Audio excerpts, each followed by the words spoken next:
মানুষ যখন গুনাহে লিপ্ত হয় তার সময় অনেক দ্রুত চলে যায়। মানুষের সময়ের বরকত উঠে যায় গুনার কাজের মাধ্যমে। দেখবেন যেই মানুষগুলো টেলিভিশন দেখে, যেই মানুষগুলো চায়ের দোকানে বসে থাকে, না করে কোনো নেকের কাজ, না করে কোনো দুনিয়াবি ভালো কাজ, বলে এই ধরনের মানুষের সময়গুলো দ্রুত চলে যায়।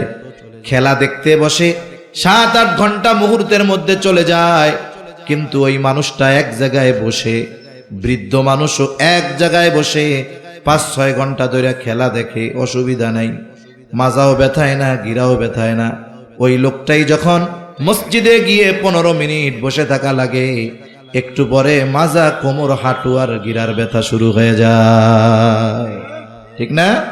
সাত দোকানে বৈশা পান চাবাইতে, বিড়ি খাইতে খুব মজা লাগে, 3 ঘন্টা শেষ, কিন্তু মসজিদে 5 ভাগে 1.5 ঘন্টা সময় ওনার সহ্য হয় না। আছে না নাই এরকম কোন? তার মানে কি বুঝলাম? গুনার কাজে যদি আমরা লিপ্ত হই, আমাদের থেকে সময় দ্রুত চলে যাবে, সময়ের বরকত চলে যাবে। আর যদি নেকের কাজ করি, সময়ে বরকত হবে। এজন্য মসজিদের মধ্যে গিয়া কোরআন শরীফ 3 পৃষ্ঠা পড়ার পরে মনে হয় আরে আল্লাহ, মনে হয় 15 ঘন্টা কোরআন শরীফ পড়তেছি। কিন্তু মোবাইলে ফেসবুক চালাইলে, টেলিভিশনে সিনেমা নাটক দেখলে 5 ঘন্টা পার হয়ে যায়, মনে হয় হায় রে, চোখের পলকে সময়টা চলে গেল। সেজন্য আমরা যদি সময়ের বরকত চাই, এই সময়গুলোকে গুনাহ থেকে বাঁচাতে হবে। বলেন ইনশাআল্লাহ, তৌফিক দান করেন। ততক্ষণ কিয়ামত সংগঠিত হবে না যতক্ষণ না ভূমিকম্প বেশি বেশি হবে, ওয়াতাকসুরাজ জালাজিল। এরপরে নবীজি বলেন 3 নাম্বার, ওয়ায়াতাকারাবাজ জামান। বলেন ততক্ষণ কিয়ামত সংগঠিত হবে না যতক্ষণ না জামান তথা সময় সংকুচিত না হয়ে যাবে। কিয়ামতের আগে সময় সংকুচিত হয়ে যাবে। হাদিসের মধ্যে আসছে, নবীজি সাল্লাল্লাহু আলাইহি ওয়াসাল্লাম বলেন,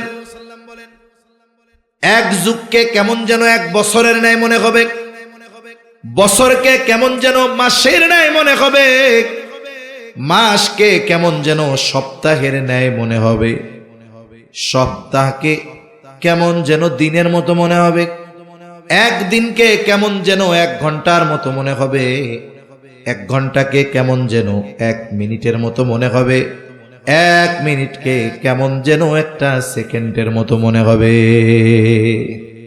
কিয়ামতের আগে বারবার জুমাবার আসবে, শুধু শুক্রবার আসতে থাকবে।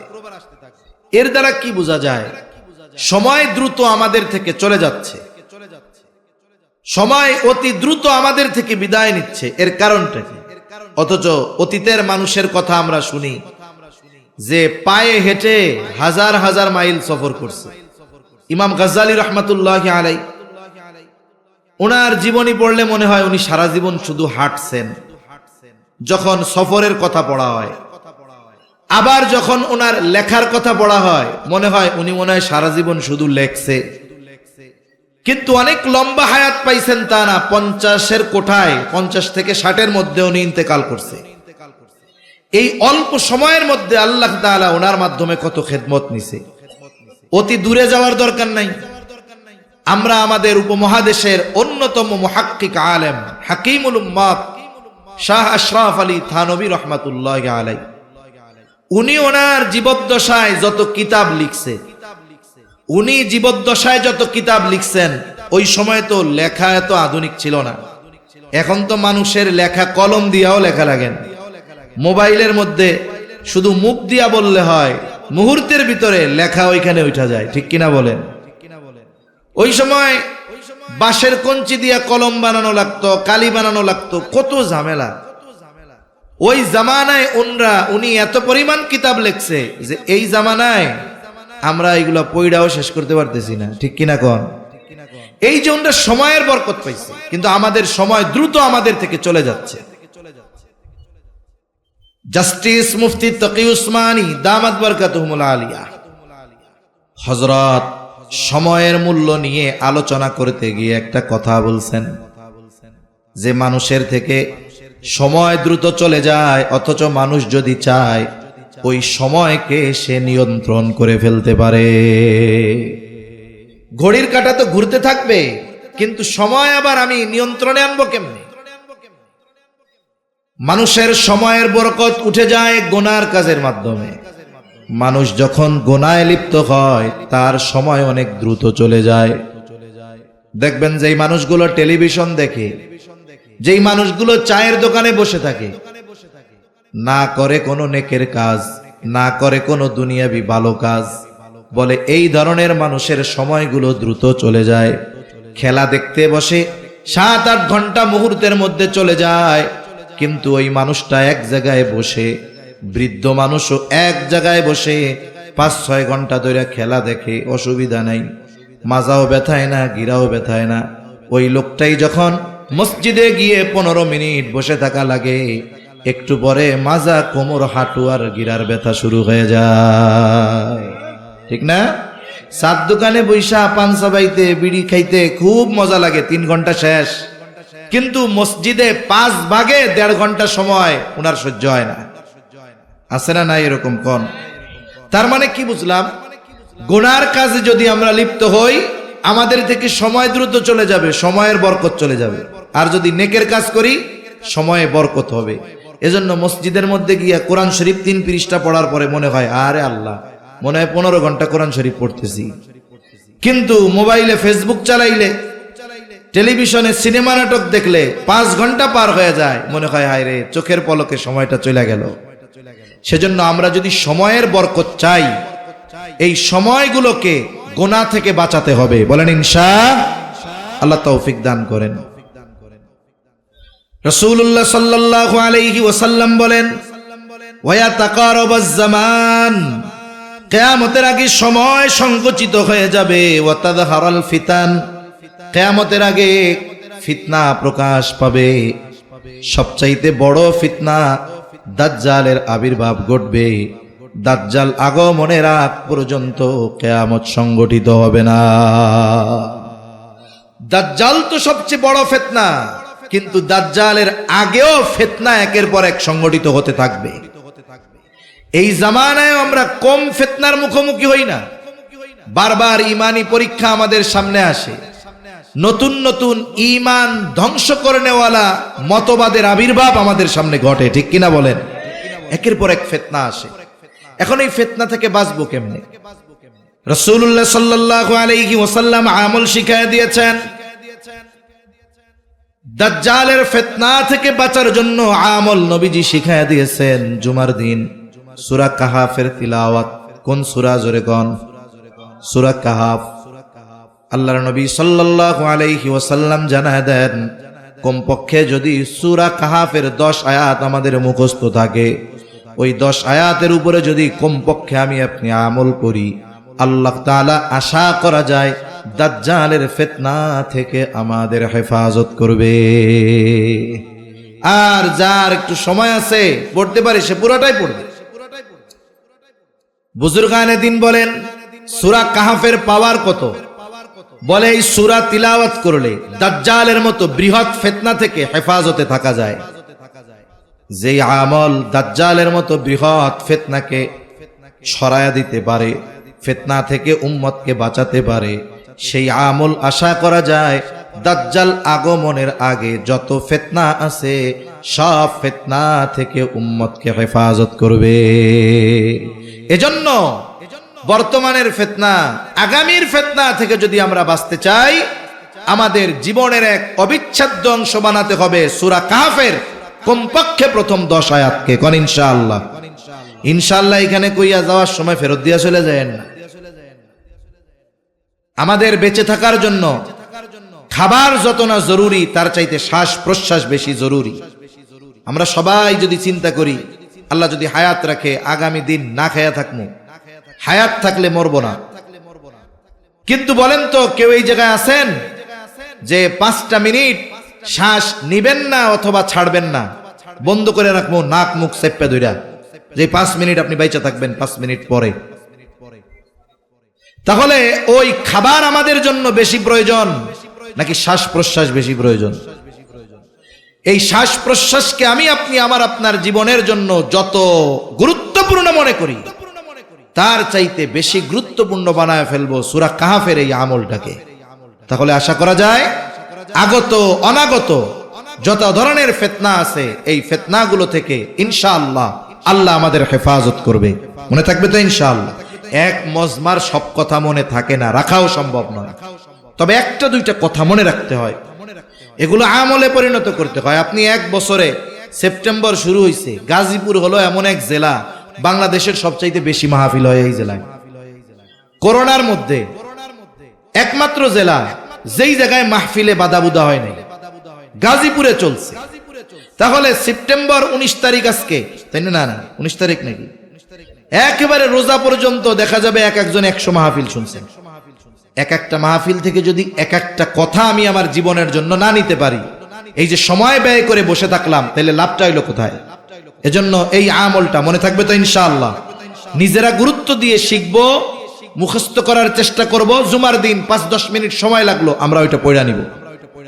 পরিবারের অধীনস্থ যারা আছে এদেরকেও মুখস্থ করাবো ইনশাআল্লাহ। রাসূলুল্লাহ সাল্লাল্লাহু আলাইহি ওয়াসাল্লাম 5 নম্বরে বলেন ওয়াতাকসুরাল হারজ ওয়া হুয়াল কাতলুল কাতল। কিয়ামতের আগে হারজ বেড়ে যাবে, হত্যাকাণ্ড বেড়ে যাবে। সাহাবায়ে কেরাম জিজ্ঞাসা করলো, ইয়া রাসূলুল্লাহ সাল্লাল্লাহু আলাইহি ওয়াসাল্লাম, আমরা তো প্রতি বছর হাজার হাজার মুশরিকদেরকে হত্যা করি, ওইটা তো যুদ্ধের ময়দানে করা হয়। নবীজি সাল্লাল্লাহু আলাইহি ওয়াসাল্লাম বলেন, এটা ওই হত্যাকাণ্ড নয় যেটা তোমরা যুদ্ধের ময়দানে করে থাকো, বরং তোমাদের পরস্পরের মধ্যে তথা মুসলমানদের নিজেদের মধ্যে হত্যাকাণ্ড বেড়ে যাবে। কিয়ামতের আগে হত্যাকাণ্ড এত পরিমাণ বাড়বে। নবীজি সাল্লাল্লাহু আলাইহি ওয়াসাল্লাম আরেক বর্ণনার মধ্যে আসছে, নবীজি বলেন, যে হত্যা করবে, যাকে হত্যা করবে, সে জানবে না যে কেন আমাকে হত্যা করা হলো, আর যারা হত্যা করবে তারাও জানবে না এই ব্যক্তিকে কেন হত্যা করলাম। কারণবিহীন হত্যাকাণ্ড বেড়ে যাবে, বিচার বহির্ভূত হত্যাকাণ্ড বেড়ে যাবে। নবীজি বলেন, এটা যুদ্ধের ময়দানে তোমরা মুশরিকদের সাথে যুদ্ধ করো যেই হত্যাকাণ্ড, এটা নয়, বরং এটা হলো নিজেদের মধ্যে। প্রতিবেশী প্রতিবেশীকে হত্যা করবে। আরেক বর্ণনায় আসছে, কিয়ামত ততক্ষণ আসবে না যতক্ষণ না এক প্রতিবেশী তার প্রতিবেশীকে হত্যা না করবে। অথচ দেখুন, ইসলাম আমাদের শিক্ষা দেয় প্রতিবেশীর সাথে ভালো আচরণ করা, প্রতিবেশী যেন আমার কাছে নিরাপদ থাকে, এই শিক্ষা দেয় ইসলাম। অথচ সবচাইতে বড় দুশ্মনী থাকে প্রতিবেশীর সাথে, জমি নিয়ে ঠেলাঠেলি গালি। ও কয় তোর মধ্যে আমার 15 হাত, ও কয় তোর মধ্যে আমার 20 হাত। আছে না নাই বলেন? আছে, আছে। অথচ প্রতিবেশীর সাথে সম্পর্ক ভালো থাকা দরকার। নবীজি বলেন, একজন আর একজন প্রতিবেশী একজনকে হত্যা করবে, চাচা ভাতিজাকে, ভাতিজা চাচাকে হত্যা করবে। এইভাবে পারস্পরিক হত্যাকাণ্ড বাড়তে থাকবে। বর্তমান দুনিয়ায় মুসলমানদের উপরে কত জুলুম। এরপরেও সমীকরণ হলো, প্রতি বছর গোটা পৃথিবীতে অমুসলিমদের হাতে যত মুসলিম মারা যায়, তার চাইতে অগণিত গুণ বেশি মুসলমান আরেক মুসলমানের হাতে মারা যায়। প্রতি বছর অমুসলিমেরা যতজন মুসলমানকে হত্যা করে, এর চাইতে বেশি মুসলিম হত্যা হয় মুসলিমদের মাধ্যমে। এই যে দেশে যে রাজনৈতিক হত্যাকাণ্ড হয়, বিভিন্ন দলাদলির কারণে হত্যাকাণ্ড হয়, চুরি ছিনতাইয়ের হত্যাকাণ্ড হয়, এগুলো সব হারজের অন্তর্ভুক্ত। এই যে মুসলমানদের পারস্পরিক হত্যাকাণ্ড বেড়ে গেল, এটা কিয়ামতের আগে বেড়ে যাবে, সময়ের সাথে সাথে আরো বাড়তে থাকবে, স্বাভাবিক। অথচ দেখুন, একজন মুসলমানের জানমাল আর একজন মুসলমানের হাতে নিরাপদ থাকার কথা ছিল। আপনার রক্ত আমার থেকে নিরাপদ, আপনার রক্ত আমার জন্য হারাম, মানে সম্মানিত, আমি আপনাকে রক্তাক্ত করতে পারবো না। এক মুসলমান অপর মুসলমানের উপরে আঘাত করতে পারবে না। যেই মুসলমান আর এক মুসলমানের উপরে আঘাত করে, সে প্রকৃত মুসলমান হতে পারে না।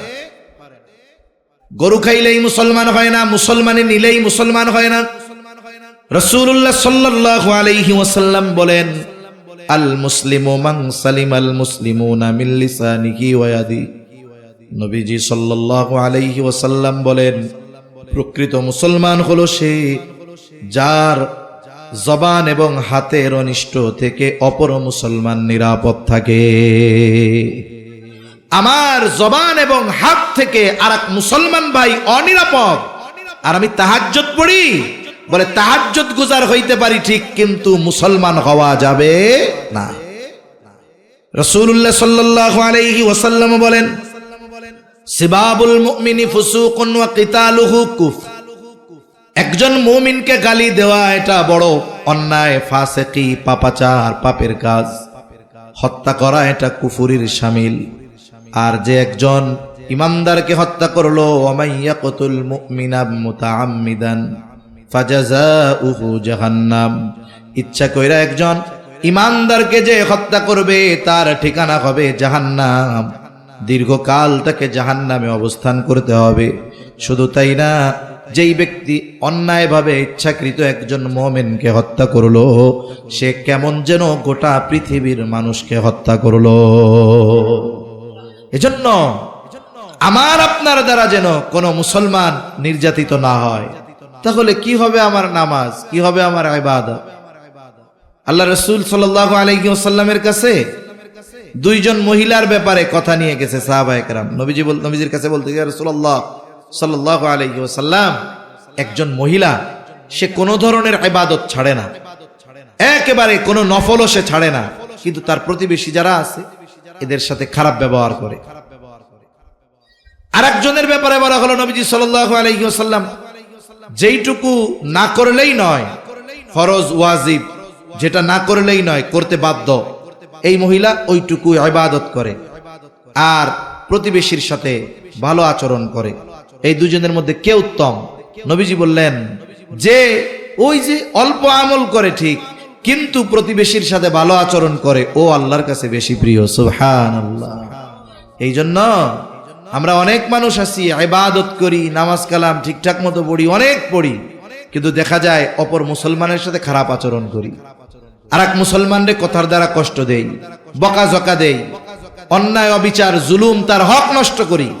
বলে এই নামাজ দিয়া জান্নাত পর্যন্ত পৌঁছানো যাবে না। তাহলে নবীজি বলেন, ওয়াতাকসুরুল হারজ, কিয়ামতের আগে হারজ বেড়ে যাবে, পারস্পরিক হত্যাকাণ্ড বেড়ে যাবে, নিজেদের মধ্যে হত্যাকাণ্ড বাড়বে, মুসলমান মুসলমানকে হত্যা করবে, ভাই ভাইকে হত্যা করবে, চাচা ভাতিজাকে হত্যা করবে। কিয়ামতের আগে এটা বেড়ে যাবে। 6 নম্বর, নবীজি সাল্লাল্লাহু আলাইহি ওয়াসাল্লাম বলেন, কিয়ামতের দিন মানুষের প্রাচুর্যতা, অর্থ এত বেড়ে যাবে যে তাদের সম্পদ উপচায়া পড়তে থাকবে। সাদকা করার জন্য মানুষ খুঁজে পাবে না। আজকে আপনাদের কাছে মাদ্রাসার জন্য চাওয়া হয়, দ্বীনি কাজের জন্য চাওয়া হয়, কিন্তু এক জামানা আসবে যদি আমরা বাইচা থাকতে চলেই আসে, তাহলে ওই সময় মানুষ সাদকা করার লোক খুঁজে পাবে না। মুফাসসিরিনে কেরাম বলেন, এটা হবে তখন দাজ্জাল ঈসা আলাইহিস সালামের হাতে যখন নিহত হবে, এরপরে মুসলমানদের প্রাচুর্যতা এত বাড়বে যে সাদকা নেওয়ার মতো লোক পাওয়া যাবে না। এই ধারাবাহিকতা এখন চলতেছে। আজ থেকে 30, 40, 50 বছর আগেও মানুষের খাবারের অভাব ছিল, এখন মানুষ কিন্তু খাবারের অভাবে খুব কম মরে। ফিলিস্তিনের গাজার মুসলমানদের কথা ভিন্ন, কারণ তাদেরকে তো এক অবরুদ্ধ জায়গায় রেখে দেওয়া হয়েছে। গোটা পৃথিবী থেকে খাবার তাদের কাছে পৌঁছায় দেওয়ার কোনো ব্যবস্থাপনা গ্রহণ করা কঠিন হয়ে যাচ্ছে, কিন্তু স্বাভাবিকভাবে যারা উন্মুক্ত আছে এদের খাবারের অভাব নাই। বরং সমীকরণ তো এটা বলে যে শুধুমাত্র আরবে প্রতি বছর যেই পরিমাণ খাবার অপচয় হয়, এটা যদি পৃথিবীর অভুক্ত মানুষের কাছে পৌঁছায় দেওয়া হয়, তাহলে পৃথিবীর একটা মানুষ আর অভুক্ত থাকবে না, সব পেট পুরে খাইতে পারবে। তা কিয়ামতের আগে এই প্রাচুর্যতা বেড়ে যাবে, মানুষের সম্পদ উপচিয়ে পড়বে। এইগুলো সংগঠিত না হওয়া পর্যন্ত কিয়ামত সংগঠিত হবে না। এবার আসেন আমি আমার পঠিত আয়াতের দিকে চলে যাই। আল্লাহ রাব্বুল আলামিন বলেন, ইন্নাল্লাহা ইনদাহু ইলমুস সাআহ, শুধুমাত্র আল্লাহ তাআলার কাছেই আছে কিয়ামতের ইলম, যে কিয়ামত কখন সংগঠিত হবে এর সুনির্দিষ্ট সময় আমাদের কারো জানা নাই। তবে রাসূলুল্লাহ সাল্লাল্লাহু আলাইহি ওয়াসাল্লাম কিছু আলামত বলে দিয়েছেন, ওই আলামত সমূহের মধ্য থেকে কয়েকটা আলামত আমরা জানলাম। হাদিসের আলোকে 6, 7, 8টার মতো আলামত আমরা আলোচনা করেছি। হাদিসে জিব্রিল থেকে 2টা, একটা হলো দাসী তার মনিবকে প্রসব করবে, 2 নাম্বার নগ্নপদ বিশিষ্ট মানুষগুলো উঁচু উঁচু অট্টালিকার মালিক হয়ে যাবে। আর এই হাদিসের মধ্যে জেনেছি কিয়ামতের আগে কিয়ামত ততক্ষণ সংগঠিত হবে না যতক্ষণ না আল্লাহ ইলম উঠায় নিয়ে যাবে। ইলম কেমনে আল্লাহ উঠাবে? বলে আলেমদেরকে উঠিয়ে নিয়ে যাওয়ার মাধ্যমে। কিয়ামত ততক্ষণ সংগঠিত হবে না যতক্ষণ না জালজালা বেড়ে যাবে। কিয়ামতের আগে তার মানে বেশি বেশি ভূমিকম্প হবে, সময় সংকুচিত হয়ে যাবে, একের পর এক ফিতনা আগমন করতে থাকবে। মানুষ মুসলমানেরা একে অপরের মধ্যে হত্যাকাণ্ড বেড়ে যাবে, সম্পদের প্রাচুর্যতা বেড়ে যাবে।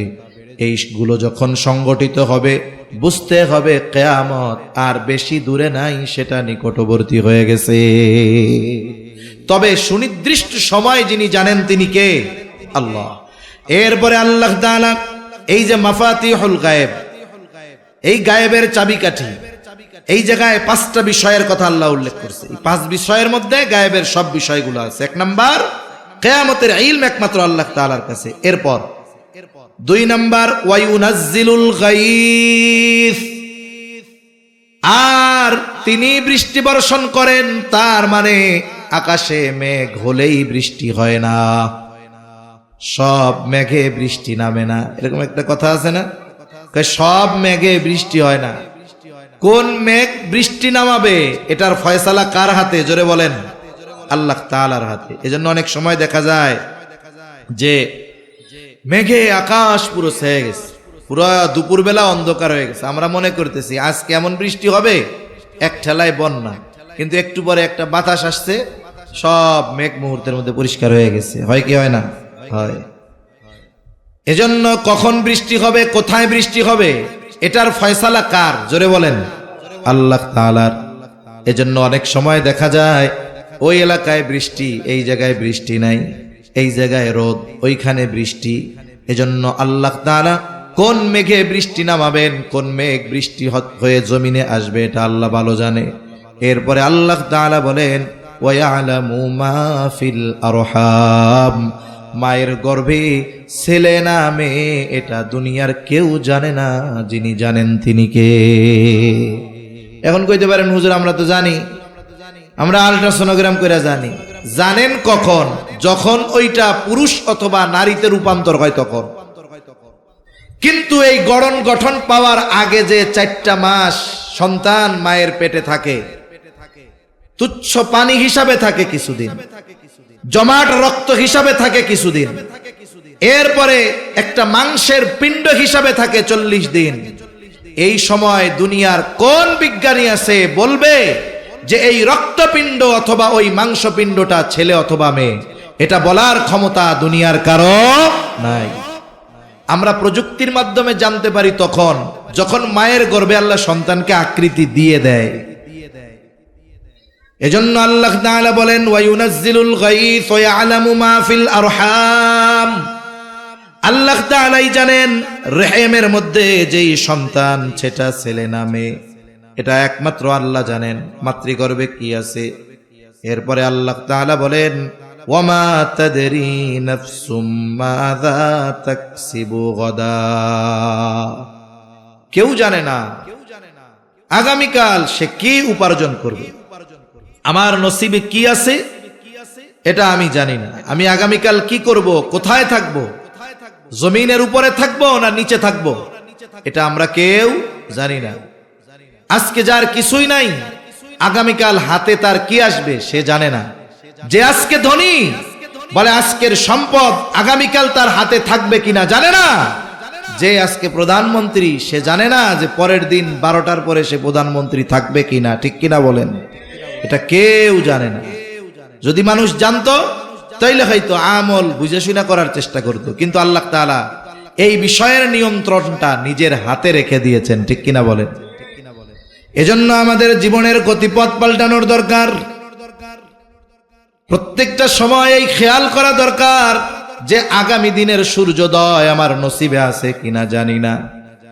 যদি প্রত্যেকটা রাতে আমি আপনি এই চিন্তা করে বিছানায় যাইতাম, এই চিন্তা করে যদি আমি আপনি ঘুমাইতাম যে আগামী দিনের সূর্যোদয় আমার নসিবে আছে কিনা জানি না, তাহলে আজ রাতটা আমি আল্লাহর কাছে ক্ষমা চাইয়া ঘুমাই, আজ রাতটা আমি তওবা করে ঘুমাই, আজকে থেকে আমি আমার মন্দ কাজগুলো ছেড়ে দেই।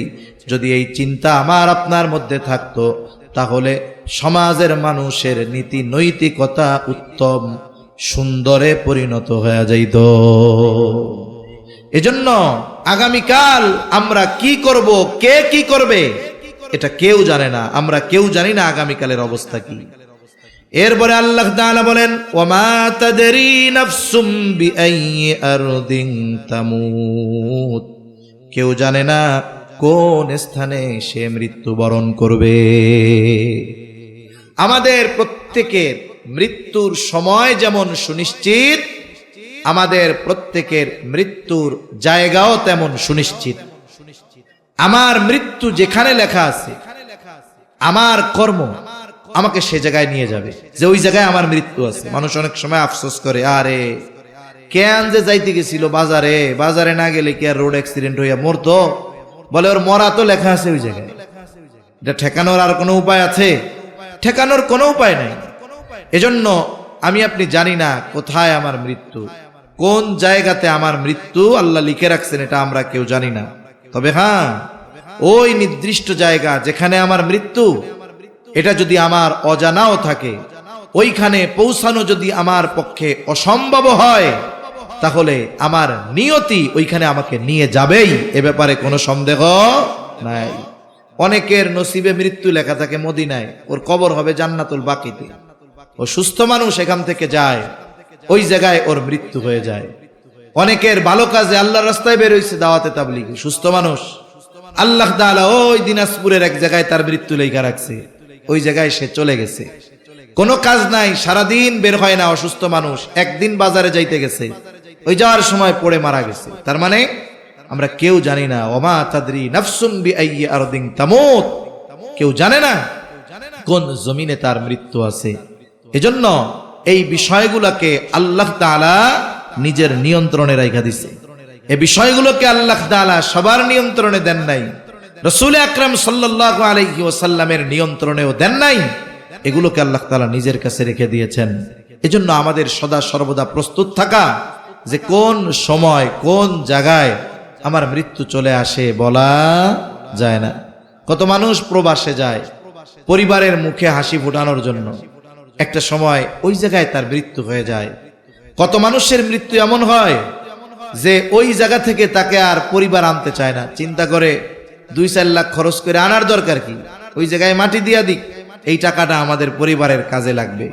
এজন্য কার কোন সময় কোন জায়গায় মৃত্যু হবে কেউ জানে না। এই যে গায়েবের 5টি বিষয়, এর মধ্যে পৃথিবীর গায়েব সম্পৃক্ত যত বিষয় আছে সব বিষয়গুলো অন্তর্ভুক্ত। এজন্য আল্লাহ তাআলাও বলেন, ইন্নাল্লাহা আলিমুন খাবীর, নিশ্চয়ই আল্লাহ তাআলা সর্বজ্ঞ, সম্যক অবহিত, তিনি সব কিছু জানেন, সব কিছুর ইলম তার কাছে আছে। কি কোথায় সংগঠিত হবে, কিয়ামত কোথায় সংগঠিত হবে, এই যে মাতা পিতার ওই মিশ্রিত পানি, এটা কি ছেলে না মেয়েতে রূপান্তরিত হবে, এটা আল্লাহ জানেন। কোন মেঘ জমিনের বাসিন্দাদেরকে পানি বর্ষণ করবে, এটা আল্লাহ তাআলা জানেন। আগামী দিন আমার অবস্থা কি হবে, এটা আমি জানি না, আল্লাহ জানেন। কোথায় আমার মৃত্যু হবে, এটা আমরা কেউ জানি না, যিনি জানেন তিনি কে? আরো জোরে বলেন কে? এই যে এক অজানার পথে আমরা ছুটে চলছি, এই যে এক অনন্ত পথযাত্রা আমাদের শুরু হয়েছে, মরার পরে হবে আরো বেশি। এখনো আমরা অনন্তকালের প্রতীক, মঞ্জিল শুধু পরিবর্তন হবে। পথ তো চলতেছি, এখন আছি দুনিয়ায়, ওই সময় মঞ্জিল পরিবর্তন হবে ইন্তেকালের মাধ্যমে কবরে, ওইখান থেকে আলমে বরজক, ওইখান থেকে আবার হাসরের ময়দানে, আবার মঞ্জিল পরিবর্তন হবে, কারো জান্নাত কারো জাহান্নাম।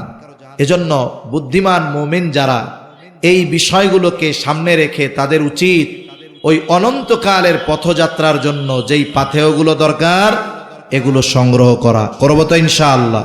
সাথে সাথে কিয়ামতের প্রতি সুদৃঢ় বিশ্বাসী হব, কারণ কিয়ামতের ব্যাপারে যার যত বিশ্বাস দৃঢ়, দুনিয়ার কর্ম তার তত সুন্দর। কারণ কারো অন্তরে যদি এই ভয় থাকে যে আমি দুনিয়ায় কোনো অন্যায় যদি করি, অপরাধ যদি করি, দুনিয়ার আইন হয়তো আমারে শাস্তি দিতে পারবে না, দুনিয়ায় হয়তো কারো সামনে আমার জবাবদিহিতার কাঠগড়ায় দাঁড়াতে হবে না, কিন্তু আল্লাহর সামনে আমার কিয়ামতের দিন জবাবদিহিতার কাঠগড়ায় দাঁড়ানো লাগবে। বলেন তো এই চিন্তা যার মধ্যে আছে, তার সামনে যদি কেউ না থাকে, সিসি ক্যামেরাও যদি না থাকে, ওই যে পরকালে আল্লাহর সামনে দণ্ডায়মান হওয়ার চিন্তা, ভয়, তাকে গুনার থেকে ফিরায় রাখবে কি রাখবে না? জোরে বলেন, রাখবে। এজন্য আমরা কিয়ামতের ব্যাপারে দৃঢ় বিশ্বাসী হব।